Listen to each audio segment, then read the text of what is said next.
My next guest is a professor of African American Studies at Vanderbilt University, a minister and a best-selling author. His new book, Long Time Coming, Reckoning with Race in America, is out right now. Please welcome back to the show the ever-inspiring Dr. Michael Eric Dyson. There he is. Thank you so much for being here, Michael. We're so happy to see you, as we always are. Now, let's talk about your brilliant book, Long Time Coming. It's an incredibly profound read. The book is laid out in a way that each chapter is a letter to victims of police brutality. Breonna Taylor, Eric Garner. What was it that made you approach the book in this way?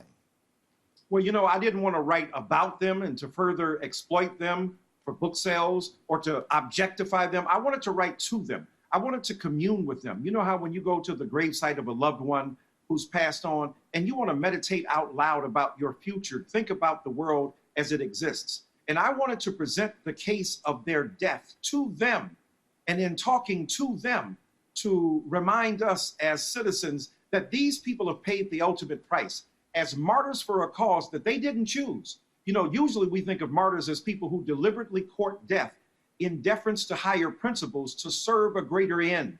But these people were living their lives, and yet they were drafted into the war of racial reckoning. And because of their deaths, we have been made better. So I wanted to honor them by writing to them as recently arrived ancestors, for the most part, to make certain that we gave them due acknowledgement for their extraordinary sacrifice, while they also provide guidance and inspiration for those of us who are left behind.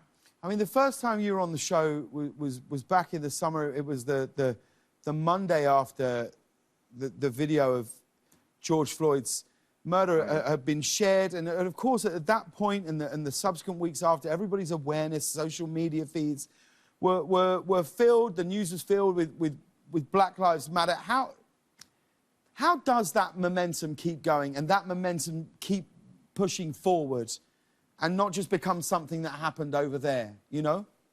How do we do that? Well, look, you're a married man. You understand how this works. When you first meet, it's fireworks and ignited passion. So white people, some of them, for the first time, fell in love with the Black condition, the Black struggle, the Black resistance, Black Lives Matter. But then it begins to kind of smooth out, and you get to the unsexy part, where you put the toothbrush and how you lift, you know, the toilet seat, and the everyday habits are focused on. Now we're in that phase of this relationship where white brothers and sisters and Black brothers and sisters and others have to negotiate the unsexy every day. Not just Black Lives Matter t-shirts, not just social media postings, but how do you integrate it into the fabric of your everyday existence? What do you do at work? What do you do at home? How do you talk to your parents? How do you talk to your grandparents? How do you speak to your peers? How do you talk about corporate America integrating these ideals smoothly and powerfully? How do you go to school and talk about these ideals in a classroom and challenge people to come out of their racial shells to confront issues that have historically been neglected? So at this moment, it seems that it's in a downswing, but there is a constant rhythm of and a pendulum swinging back and forth. And right now, it has swung back away from a conscious recognition of these problems, but it leaves us space to be intentional, to figure out what to do, and to commit ourselves again to the hard and difficult but yet rewarding work of moving forward in our nation. Absolutely. I mean, there's one part of the book where you talk about the perils of cancel culture, which I think is a really interesting topic to write about, that requires context and nuance, something which seems to be evaporating before our very eyes in just the notion of discussion. I believe that the majority of people are trying to be good human beings, trying to learn from past mistakes. What's your take on this, and why did you think it was important to write about it? Well, look, when we look at cancel culture, it's concerned about majority, two things: gender and sexuality and race. These are the unsolvable conundrums that continually present themselves to us. So I can understand why people say, look, courts can't resolve them, public fora can't resolve them, so let's go on the internet and then resolve them. We can get immediate justice. We don't like Harvey Weinstein or Bill Cosby or, you know, R. Kelly, so we get to the heart of the matter because we don't have time to go to court or the right or sufficient capacity to do so, to hold them accountable. That might work in a few cases, but for the most part, cancel culture is a lateral move. We're beating up on each other. We're mad at somebody making a mistake, somebody making a mistake trying to do the right thing, a faux pas, and then we hold them accountable and we eviscerate them, we evaporate them, we disappear them. And I don't think that's right. All of us are human beings who are tending to make mistakes. All of us are prone to be vulnerable. I would like it in the end for us to acknowledge that, yes, we must be held accountable. We must pay the price for our, quote, sins, but we must be held up and stood up, forgiven, moved forward, have redemption and restoration so that we don't have retributive justice where we punish somebody, but we have restorative justice where we integrate them back into the fabric of our communities and allow them to move forward. I think cancel culture is a mirage. It is destructive. And I argue in my book, it's white supremacy by other means, because white supremacy wants to destroy and eradicate, and Black people can ill afford to embrace an ideology that is about that.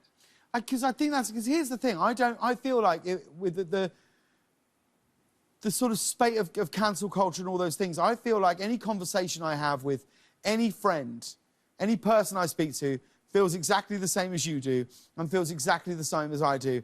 But if you have a sort of measured, centrist outlook on those things, it's almost impossible to share that, because we live now in just a world of extremes, and all extremism is bad. All extremism is bad. So how do you even begin to talk about forgiveness when even broaching the subject of forgiveness may lead to your own cancellation? That's an excellent point, and that's why I find it to be so destructive and so diabolical. The very notion that we can come together, argue, disagree, debate, and dialogue, and ultimately come to a conclusion that we may agree to disagree, or one of us is converted to the other's position. At the end of the day, if with honesty and integrity we approach a particular position and we make a statement and we make a stand and we do it in full integrity, then we should be recognized and acknowledged. The attempt to remove another human being or to somehow destabilize their position in life because they have run up against and offended our notions of what is proper and appropriate, I think is deeply problematic. That doesn't mean that we want anybody to say something in regard to race or class or gender or sexuality and to assault people, but it does mean if we're trying to do the right thing and we make a mistake along the way, or we disagree and we are not read out of the race, read out of the human society because we now all of a sudden have offended an ideal or a norm that no longer works for some people. So I think that, yes, cancel culture needs to be canceled itself. If anything needs to be canceled, along with certain subscriptions to magazines and maybe some credit cards, is cancel culture itself. Doctor, it's wonderful. Every time you're on the show, I could talk to you till Friday night, and I would always find it inspiring. Thank you for being here. Dr. Dyson's book, Long Time Coming, is available everywhere right now. We'll be right back.